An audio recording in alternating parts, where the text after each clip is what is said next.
Did you find that Bill started to lighten up to you over time, or did he always kind of have that same personality? And how much of a relationship did you still have with him once you? And then we'll get to this in a little bit, but once you started wrestling and not necessarily training as much.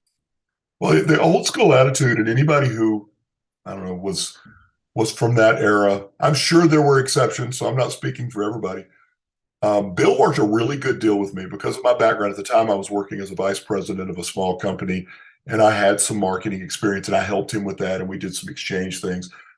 Bill was never unreasonable with me as far as like he recognized my size. He gave me some great opportunities.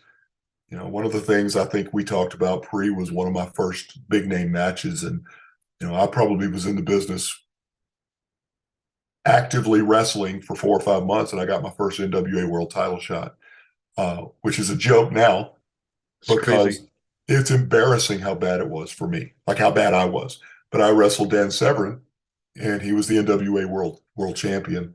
Um, but he put me out there because of my size. He needed guys, and I had a decent look, and I started trying to trim down and lose some weight. But Bill never softened, and in reality, later on, I chose to go with different organization, Mhm. and he felt like that was competition, and we really didn't talk much. He did send me a message. He saw something, and he saw that I gave him recognition for the training that he gave me, and he thanked me for that, and he congratulated me on my success. So we ended well. Bill passed away late 2022. Oh wow, So, recent. I'm glad you guys had the chance to reconcile because mhm. especially that's rare. So it's a good thing that you're able to do that. So you Well, said he was involved in your first match. my first match was a tag match. It was set the way this it was set up to start out as a singles match against the champion, which was I'm going to draw a blank here, but he did basically they billed him as because Bill would bring in Junkyard Dog occasionally before he had the car accident that took his life, and this guy was called himself the Atomic Dog, and he was Okay. basically doing the Junkyard Dog gimmick with the chains and the barking. But so it was billed originally as a singles match, and then Bill and another I can't remember who the other guy was, but we did a tag match, and I look and again I haven't watched it since then. I did a promo at the beginning, which was surprisingly good for my first promo. But the match itself, I remember, and again, I don't. I'm just gonna be me and be honest. I know there was a spot in the match where I pushed Bill into a corner, and my trainer Bill said, "Hit me," so I hit him, and he looked at me with his teeth clenched, and he went, "Hit me," and I thought, "Oh my gosh, I didn't hit him hard enough," so I hit him again.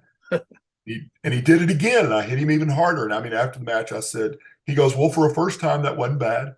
And I said, Bill, was I not making, did I do something wrong? I said, because he goes, I said, you didn't react. And he said, no, you were hitting me so hard, I couldn't sell it.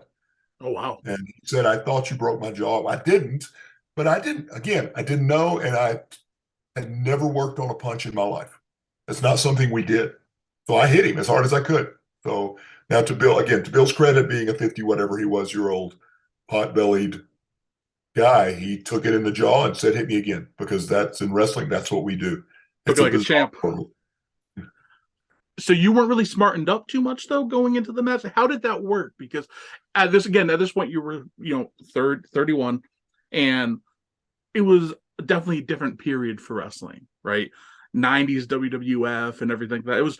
It was a lot different from when you were a fan in the 70s, to say the least, with Yeah, without a doubt. perception.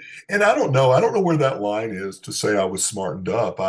Maybe I was just inexperienced and dumb. I don't know. I'm not going to tell you that I went out there thinking I have a chance to win this. I'm Mhm. not going to say that, but honestly, we never worked on a punch and again, I didn't train. I trained for about 6 or 8 months. We never worked on a punch. I didn't know what a work punch was. Um, I rem I remember maybe in my second or third match, a guy saying, just on the lockup, duck under and give me a schoolboy. And I went, a what?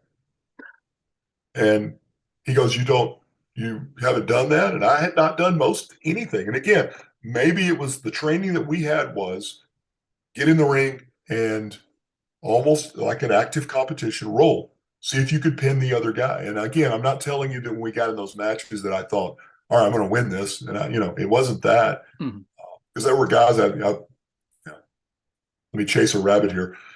Killer Tim Brooks and I became good friends, and I got to work with him. And in his first match, he was thrown into a battle royal, had never trained, had never done anything, and it was a legitimate fight to him.